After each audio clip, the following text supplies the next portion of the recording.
Hello, friends, enemies, and strangers. Alright, last time we talked, I did this part of the cushion. I'm going to start on this part up here. We only got a few minutes at a time. We can only show Penny a few minutes at a time. I don't want to do a speeded up version where you're just like, ooh, look how fast he did that. Because real painting isn't fast. It is manipulating and blending and pushing paint around. So, anyways, I begin on the upper cushion.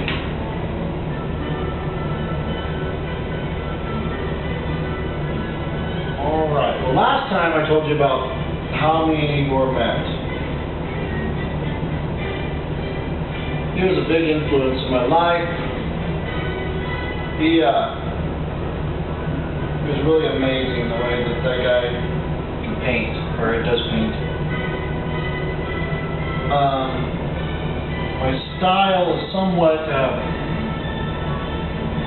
reminiscent of what I learned through him, or what I remember his stuff to me said. But yet it's my own style. The funny thing is, last time I talked to him, he told me, I had on my website a quote from him, and he wanted me to take that quote down because he's like, makes me sound like some sort of guru. Of course, he said it with a Russian accent, but he's like, makes me sound like some sort of guru. He didn't want to be associated with this quote. I imagine it had more to do with the fact that he didn't necessarily believe what the quote said. But I firmly remember him saying it to me. That's the funny thing. But and it's kind of the way I describe my art. So I have to take the quote on for myself. And I've heard it before through other people. But when it comes to art, the quote is, it goes something like, I remember him telling it to me, so I'll tell it like he was telling it to me. But I remember one day I was painting a bottle in one of my paintings, and I was learning realism with him. I didn't learn this style. This style I developed later on, but it has the foundations of realism. I don't know if you can see it in it, but it does have foundations of realism in it, and I completely distorted it. But anyways. Remember I painted this bottle, and it was the curvature of the top of the bottle was off. And Igor came in, and he's like, this is totally wrong. This is wrong here. He's pointing out all the spots in the painting that the perspective was wrong. And I don't know, I usually don't do this, but this particular day, I felt very argumentative. And so I spouted off and said something like, well, it's art. So, it doesn't have to be precisely correct. And I just remember him going, no, Ty. You break the rules of art. And he had stammered around looking for the English word, and he was like, you've got to. I said, break? He's like, break. You have to break the rules. You can't bend the rules. You have to break the rules. He says, if you're going to take something to make it off, you have to break it. Make it totally off. And I took that it got stuck in the back of my mind. I studied realism for a few more years, and one day I was out just drawing, sketching. I started playing around with these sketches that really had no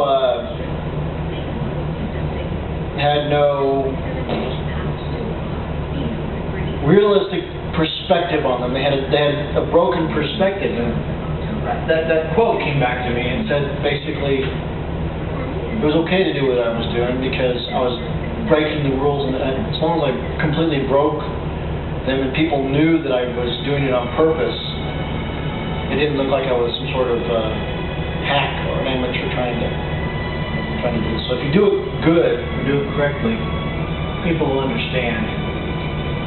Now another problem I find in art, this is totally unrelated, You'll notice that I say things all the time that are unrelated, except very strange sort of stream of thought,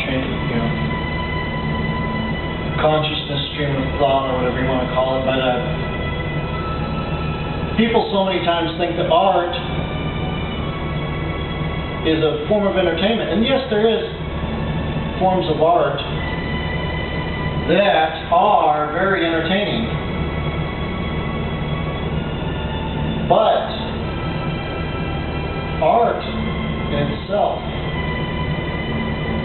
is not entertainment, in my opinion.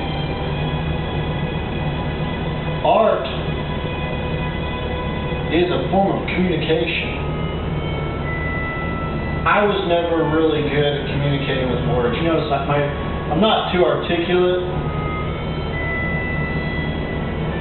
but for some reason, I can say things in my paintings, convey feelings and thoughts that are very difficult to articulate verbally or in the written word. And I feel like I've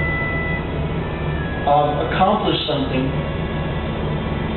If people look at my paintings and they feel something, they have a feeling with certain colors and brightness.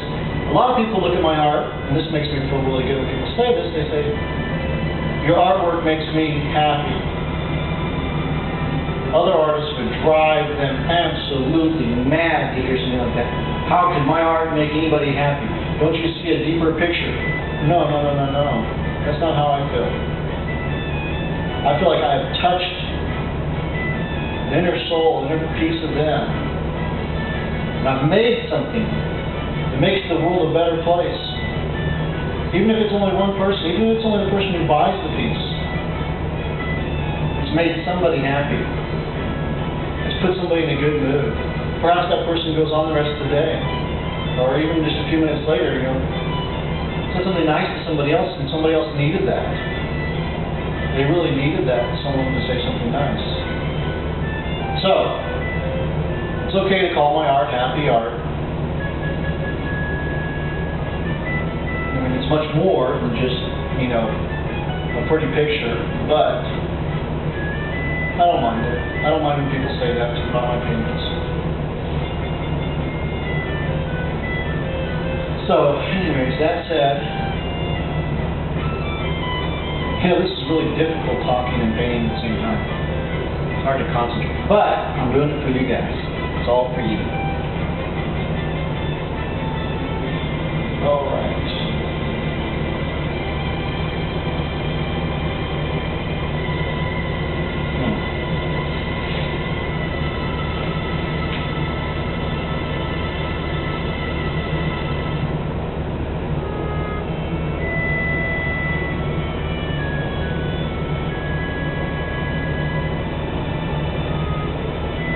How beautiful is that?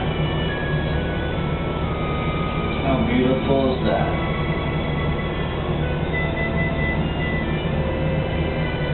Hope the music isn't too distracting, but if it is, sorry. Okay. Well, you know what? I'm going to work on this some more. Let me check how much time I've got. I'll look behind the camera because it's back here.